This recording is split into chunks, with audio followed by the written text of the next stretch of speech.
Bakunzi b'ijambo ry'Imana, ndongeye ndabasuhuje mwese aho muri, amahoro y'Imana abane namwe mwese. Ubu ndongeye kugaruka gusangira ijambo ry'Imana namwe, Uwiteka yangiriye ubuntu kuri uyu munsi, kongera kubona uyu mwanya wo gusoma ijambo ryayo namwe, ni iby'agaciro kanini kuri jyewe.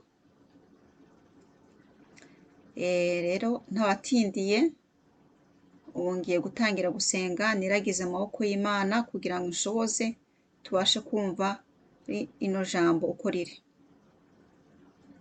Mwuka wera anyobore muri byose. Data wa twese uri mu ijuru, Mana ya Aburahamu, Mana ya Isaka, Mana ya Yakobo, ndakwinginze kugira ngo unshoboze muri kano kanya, iyi minota mfite yo gusoma rino jambo, ntaba ari jyewe urisobanura, ahubwo Mwuka wera aba ari we aryisobanurira. Mwami ndakwinginze kugira ngo utwigishe, uduhugure, tumenyeshe ubwiru n'amabanga ari muri rino jambo, kugira ngo ritugirire akamaro, kugira ngo tubashe kuriparatika mu buzima bwacu bwa buri munsi, atari ukurisoma gusa nk'umugenzo, ahubwo rizana impinduka mu buzima bwanje no mu buzima bw'abazaryumva bose. Uhoraho ndakwinginze kugira ngo ubane nanjye kuva ntangira kugeza nsoza. Saint Esprit ndaguhaye ikaze kugira ngo uze abe ari wowe wivugira, ni mu izina rya Yesu Kristo mbisabye, amen.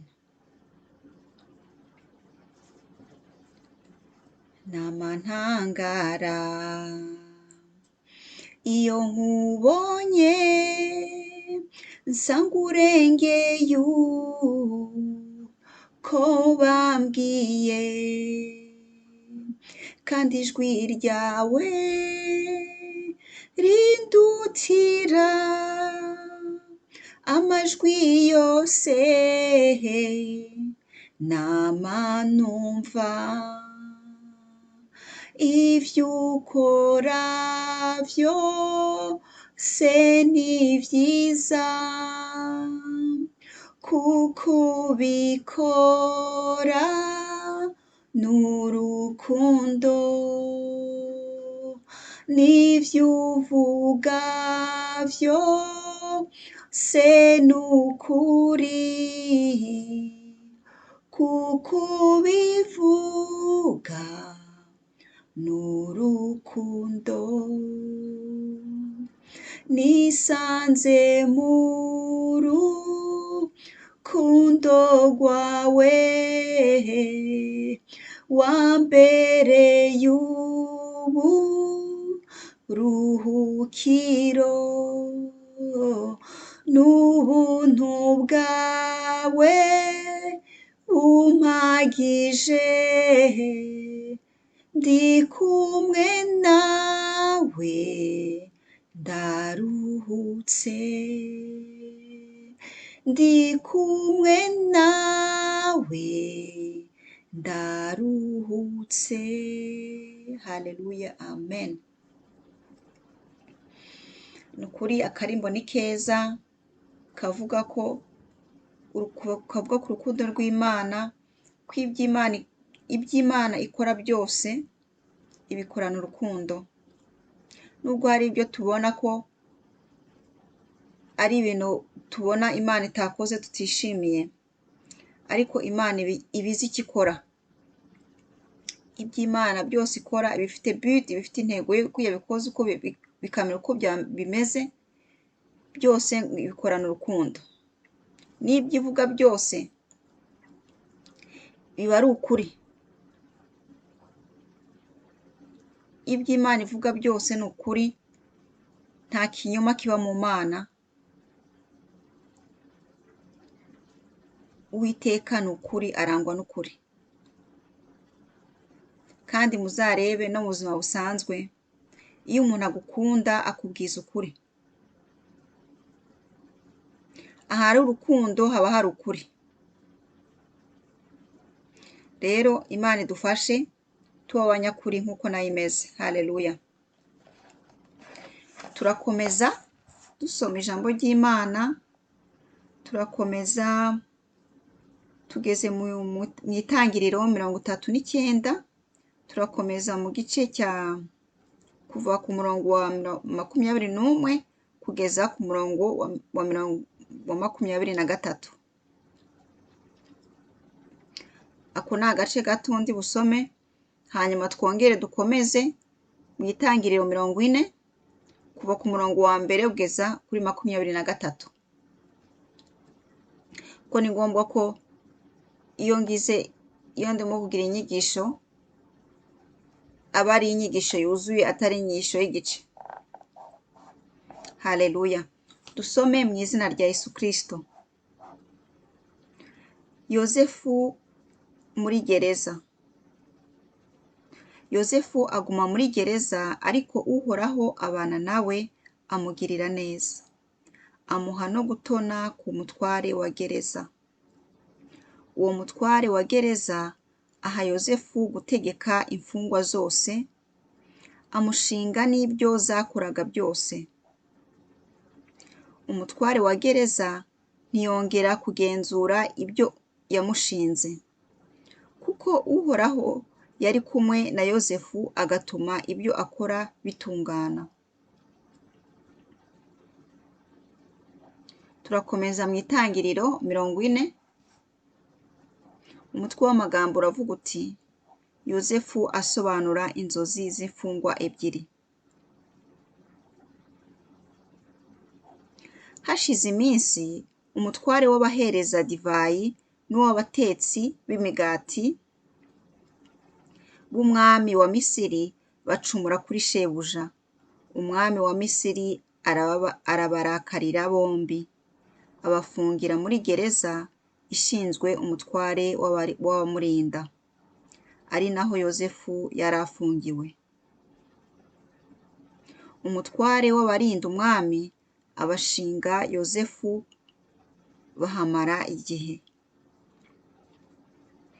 Ijoro rimwe wa mutware w'abahereza divayi n'uw'abatetsi b'imigati w'umwami wa Misiri bari bafungiye muri gereza bararota. Inzozi zabo bombi zari zitandukanye, kandi n'ibyo zisobanura nabyo bitandukanye. Mu gitondo Yozefu aje aho bari, asanga bababaye. Niko kubabaza ati: uyu munsi kuki musa n'abahagaritse umutima? Nuko baramusubiza bati: nuko twarose inzozi tukabura uzidusobanurira. Yozefu arababwira ati: Imana niyo itanga ubushobozi bwo gusobanura inzozi. Ngaho nimuzindotorere. Umutware w'abahereza divayi aratangira ati: narose umuzabibu uri imbere yanjye, kandi wari ufite amashami 3. Nuko urarabya, mu burabyo havamo amaseri y'imizabibu arahisha. Icyo gihe nari mfashe mu ntoki igikombe cy'umwami wa Misiri, nuko nsoroma imizabibu nyikamuriramo ndakimuhereza. Yozefu aramubwira ati: icyo inzozi zawe zisobanura ni iki? Amashami 3 ni iminsi 3. Hasigaye iminsi 3 umwami akakugirira imbabazi, akagusubiza ku mwanya wawe, maze ukajya umuhereza nk'uko wabigenzaga mbere utaraza muri gereza. Ariko ibyawe nibimara gutungana, ndakwinginze uzangirire neza unyibuke, maze umpakirwe ku mwami wa Misiri, ankure muri iyi nzu. Mu by'ukuri koko banzanye bujura bankuye mu gihugu cy'Abaheburayi, kandi nino bafunze nta cyaha nakoze. umutware w'abatetsi b'imigati yumvise Yozefu asobanura inzozi za mugenzi we ku buryo bushimishije, aramubwira ati, nanjye narose nikoreye inkangara 3 z'imigati. Mu nkangara yo hejuru harimo amoko menshi y'imigati umwami wa Misiri akunda, maze inyoni ziyindira ku mutwe. Yozefu aramubwira ati, icyo inzozi zawe zisobanura ni iki? Inkangara 3 ni iminsi 3.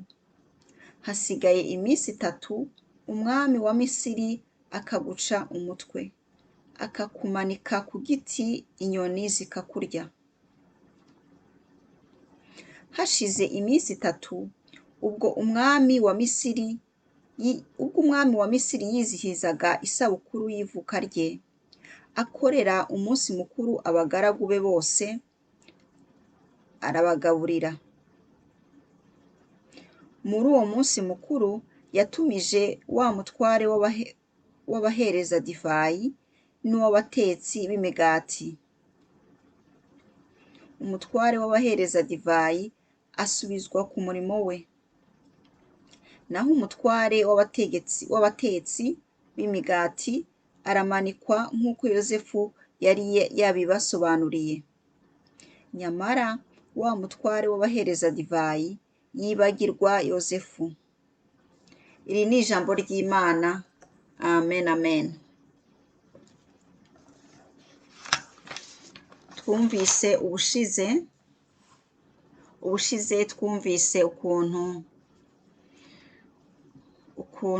Yozefu bamushize muri gereza nta cyaha yakoze. Umugore wa Potifari wari umutware wa Yozefu yamutaye muri gereza agira ngo Yozefu yakoze ibyaha kandi arengana. Murumva Yozefu yabaye muri gereza, ariko nubwo yabaye muri gereza umugisha w'Imana wakomeje kumugendaho. Nk'uko twabyumvise, umutware wa gereza yahaye Yozefu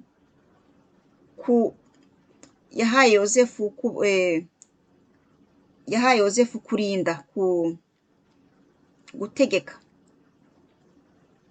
Yashinze Yozefu izindi mfungwa zose, kandi nawe ari imfungwa. Amuha ubutware bwo kuzajya agenzura ibyo izo mfungwa zose zikora, mbese amuha ubutware bwo gutegeka imfungwa zose. Haleluya. Amen, amen.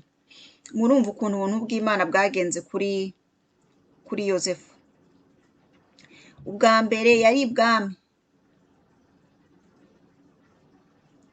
yari ku cyegera cy'umwami kimushinga byose. Ahagirira ibyago, bamushyira muri gereza.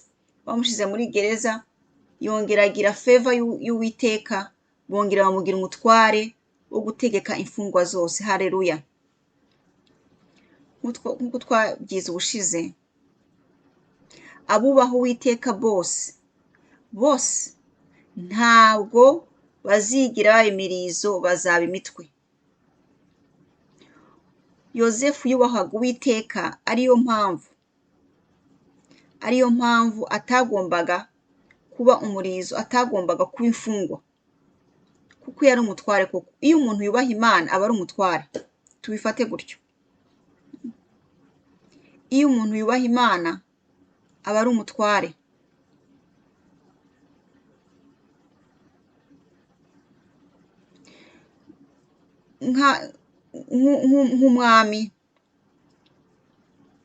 Nk'umwami mu rindi zina bamwita umukingi.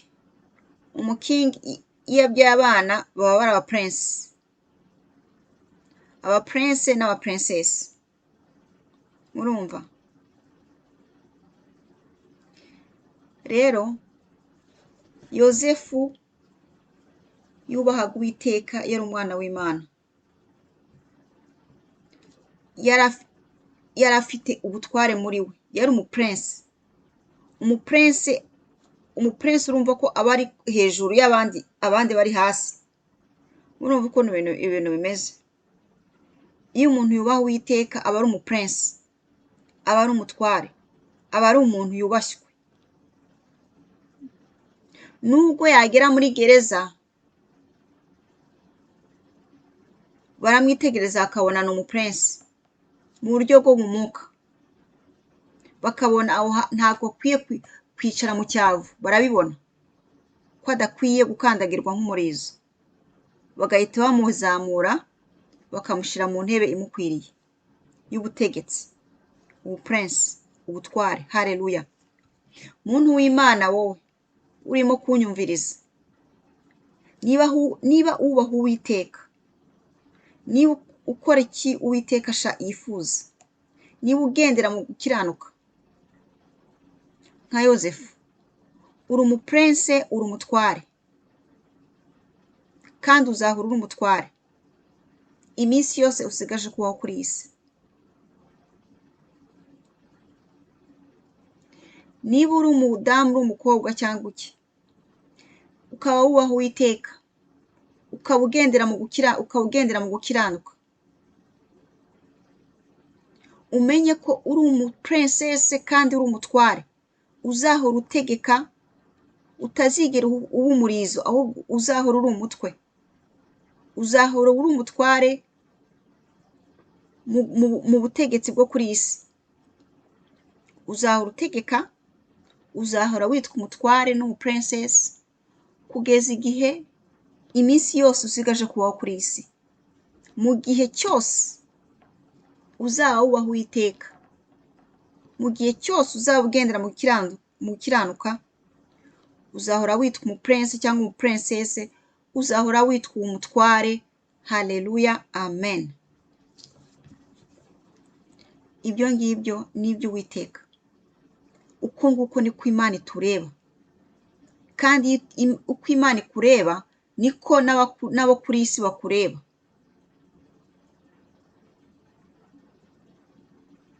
Icyo Imana itwita cyo niko n'ab'isi batwita ko, byose biragendana.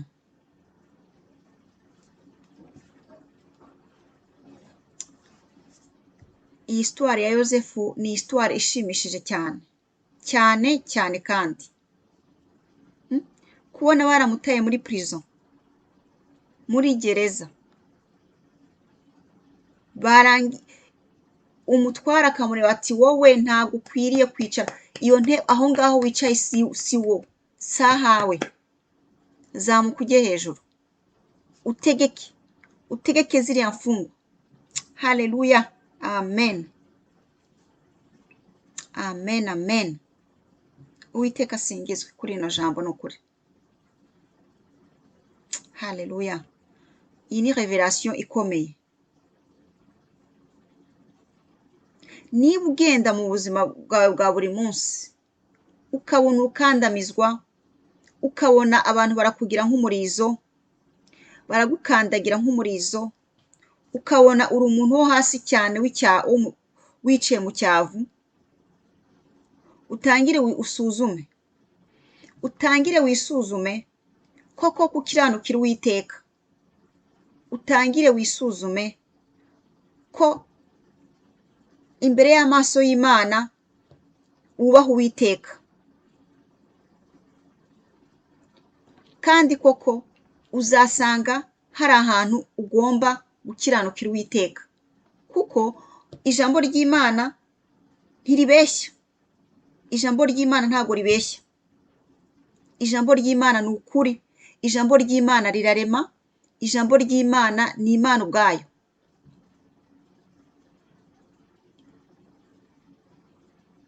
Nta mukiranutsi, nta wubasha Uwiteka kuri iyi si. Ntabwo bishoboka.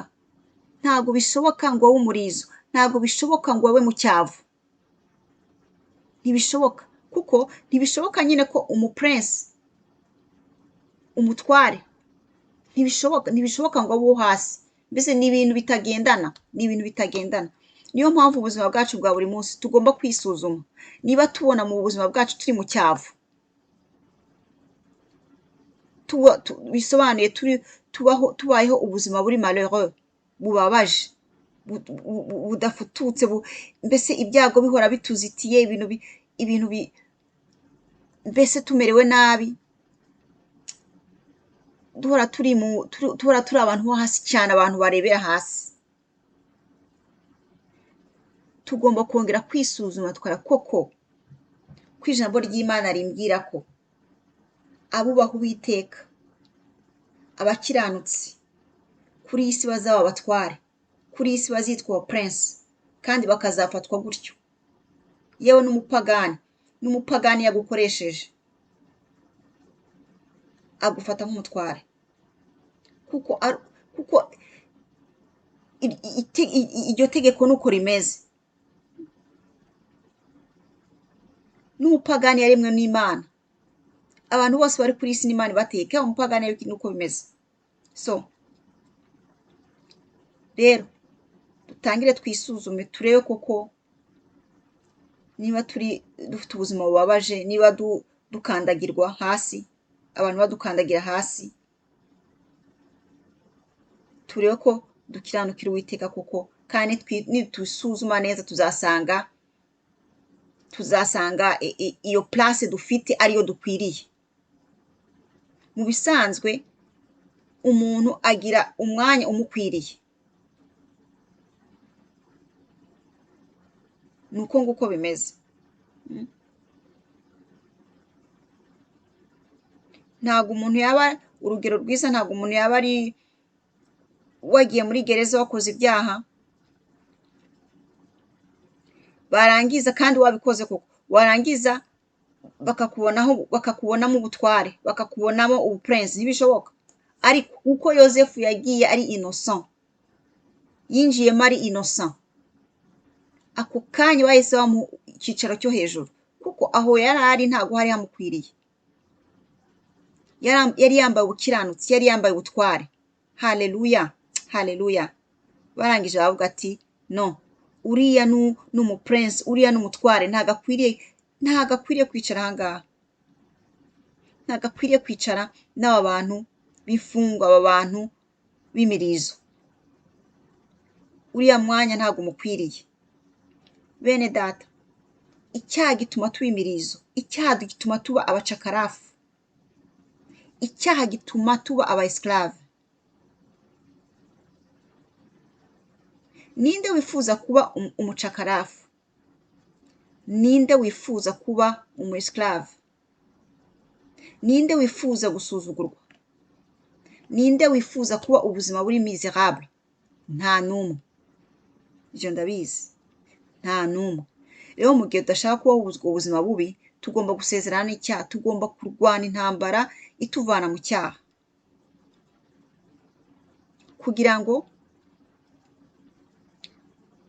ngo tuba aba prince nk'uko Imana yacu ari king, natwe tukaba prince n'aba princess.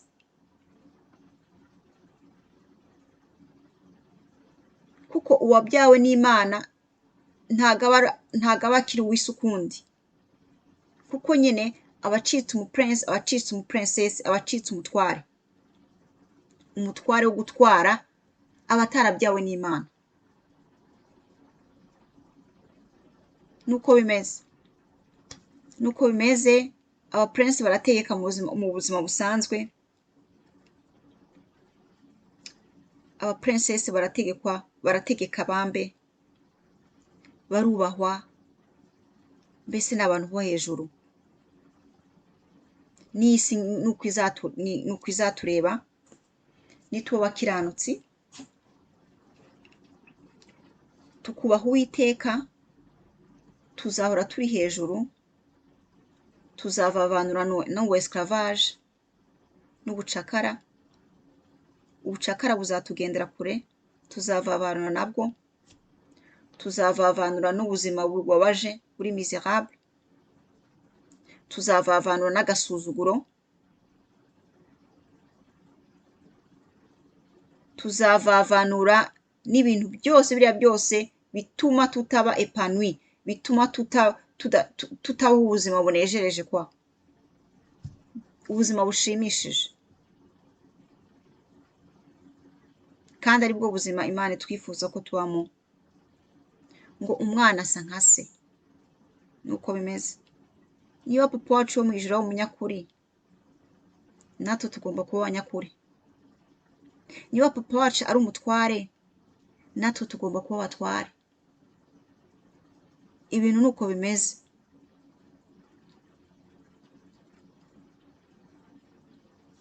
Nukuri nizere ko muhezagiwe n'ino jambo, rye rirampezagiye cyane. Rirampezagiye cyane kuko ubu ngubu ngomba gutangira kureba uko nifata.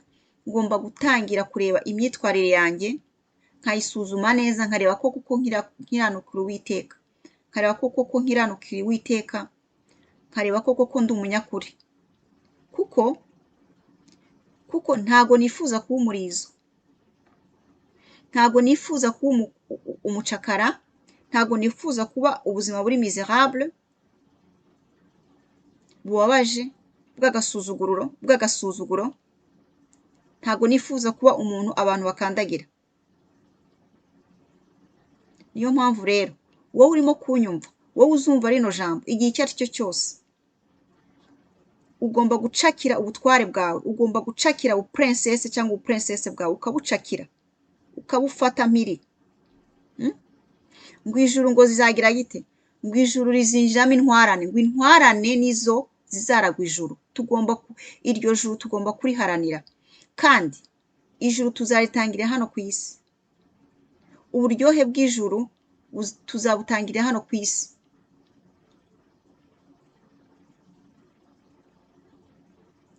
N'ijuru tuzaba turifite. So tugomba rero gukorera titre yacu, tugomba gukorera umwanya wacu Imana yaduhaye. Uko Imana itubona niko tugomba kubikora, niko tugomba kubiharanira. Nitutazabiharanira, ibyo ni choix yacu, ubwo ni uburenganzira bwacu.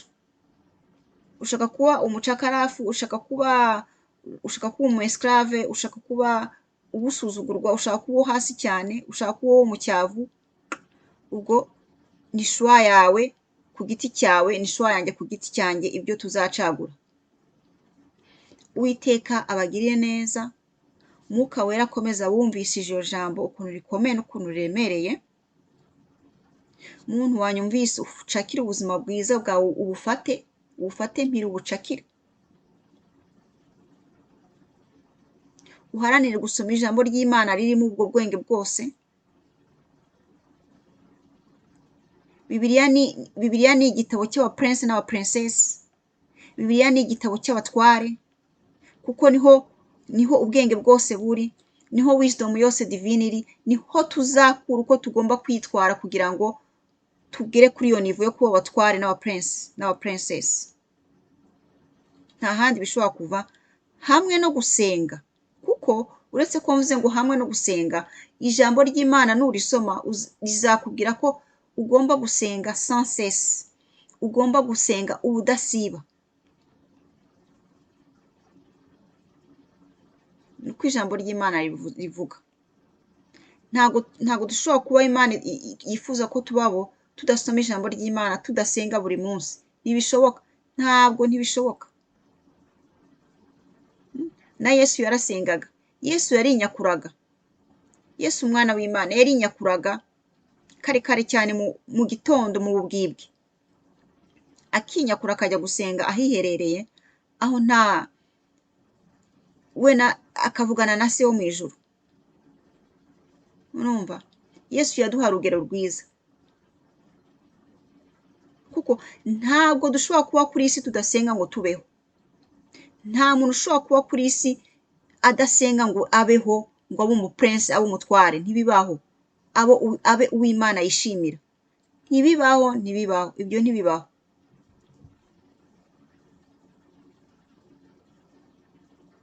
Umugani umukozi w'Imana yigeze kumva avuga ati, ese kuri iyi si umuntu yayibamo, iyi si umuntu yayibamo adasenga birashoboka, umuntu yabaho? Ntabwo yabaho.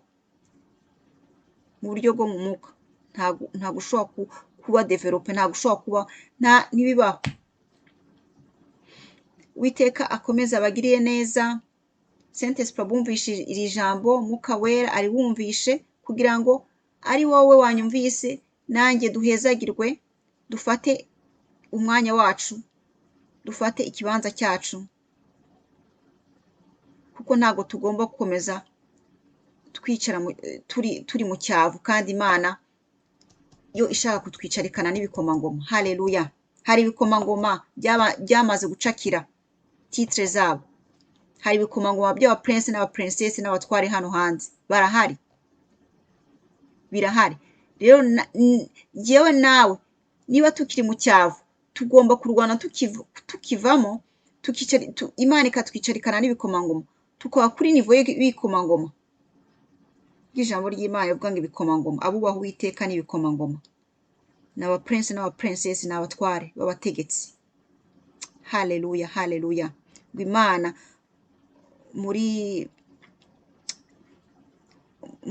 muri cya gitabo cya nyuma, ibyahishuwe, handitse ukuntu Imana izaza gutegekana, izagaruka kuri iyi si n'abantu itegekane nabo. Haleluya. None murumva ibyo bintu bidasobanutse? Turi abategetsi, abubaha Uwiteka ni abategetsi. Si ukuvuga ko nubaha Uwiteka, ndashaka kubaha Uwiteka, ndashaka kugendera muri iri jambo, ndashaka kurwana kugira ngo nsingire iyo place y'ubukomangoma. Haleluya. Muhezagirwe, Uwiteka abagirire neza aho muri, kandi akomeze abarinde. Ni ukuri mbifurije ineza yose y'Uwiteka no kugira amahirwe mu ijambo ryayo. Shalom, shalom.